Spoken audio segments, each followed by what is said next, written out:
Magandang araw mga kasari-sari. Kamusta kayo? Kamusta ang inyong negosyo? Sana tayong lahat ay okay lang mga kasari. Siyempre sa mga walang negosyo dyan pero nanonood sa ganitong uri ng talakayan, ng ganitong video, nawa makatulong ako sa inyong mga kasari na mabigyan kayo ng kaunting tips, kaunting idea para kung gugustuhin nyo na magkaroon ng tindahan, may alam na kayo kaagad, may background na kayo, at kung dumating ang mga pagsubok, alam nyo na kung ano ang gagawin ninyo. Syempre pa, kasi nga nakapanood na kayo, nakita nyo na yung iba't ibang uri ng style ng mga kagaya namin may tindahan, di ba?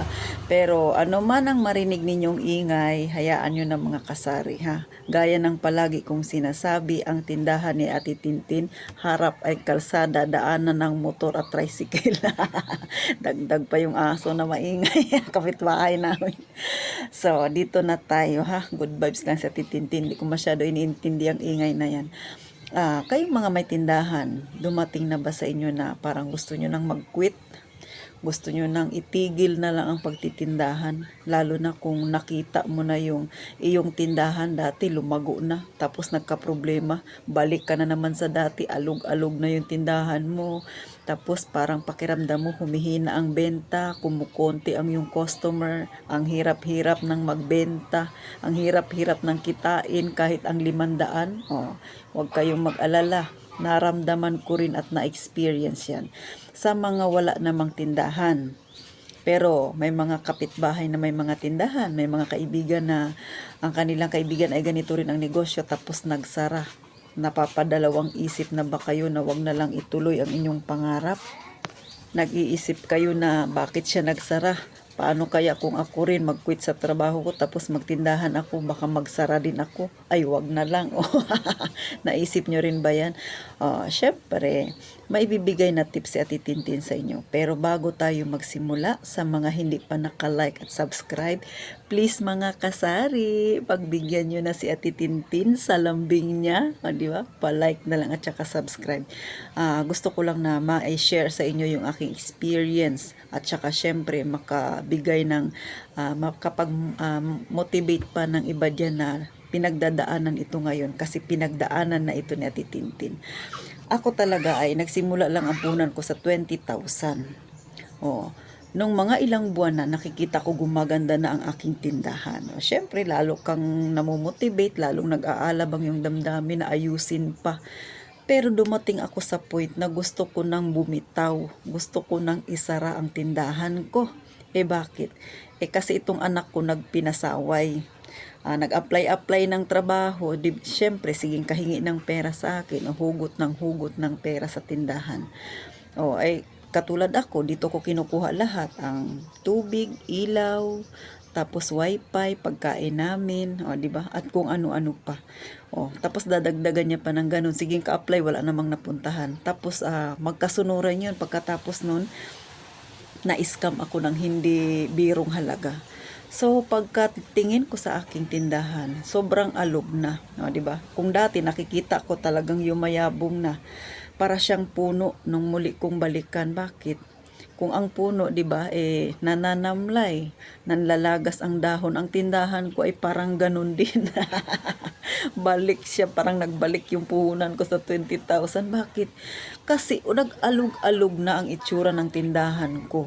Kung dati marami na yung aking dilata, ngayon nung makita ko siyang muli, naku talaga, 2 patong na lang, wala pang hiwalay. Tapos yung mga soft drinks ko, hindi na ako makabili ng yung mismo, 'di ba? Ang isang mismo magkano lang 'yan? Dito sa amin kasi parang 195 lang siya. Hindi ko na siya mabili. Nagabili ako ng mismo, parang 6 na piraso na lang. Mantakin mo mismo 'yun, hindi ko na halos mabili kasi nga hinahati-hati ko na lang yung pera na napagbentahan ko sa buong maghapon. So, talagang struggle mga kasari. Parang naiiyak na ako tingnan ng aking tindahan. Kaya naisip ko, isara ko na lang, magbalik na lang ako sa pagtatrabaho. Minsan sa totoo lang mga kasari, ito totoo ito. Naging damdamin ko talaga na sabi ko magpakatulong na lang kaya ako. Kasi yung katulong, may libre bahay, di ba? Libre pagkain. Doon ka lang sa bahay ng amo mo, tapos yung sweldo mo buo. naisip ko yung ganun. Kasi nga, nung makita ko yung aking tindahan, parang hindi niya na kayang tumagal pa.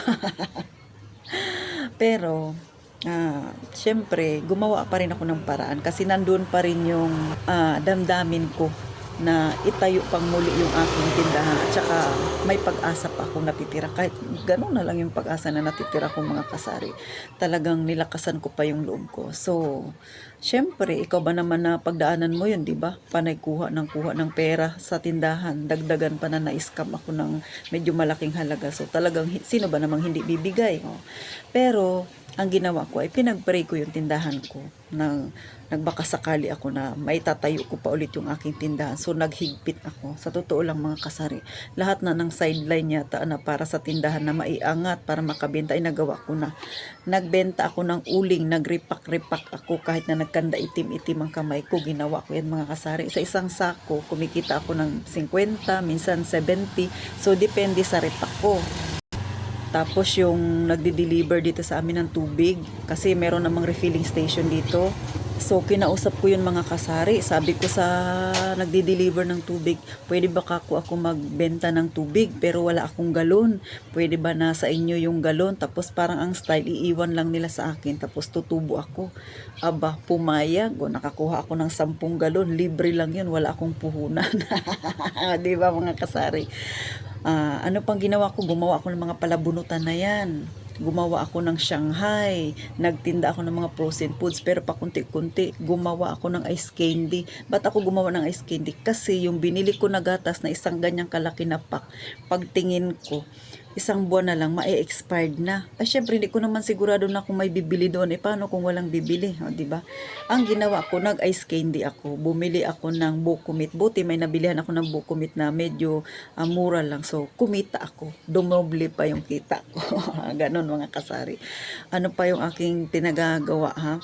Sa ngayon, meron akong tinapay na may palaman. So, ganon. Lahat na lang yata, mga kasari, ay nagawa ko na.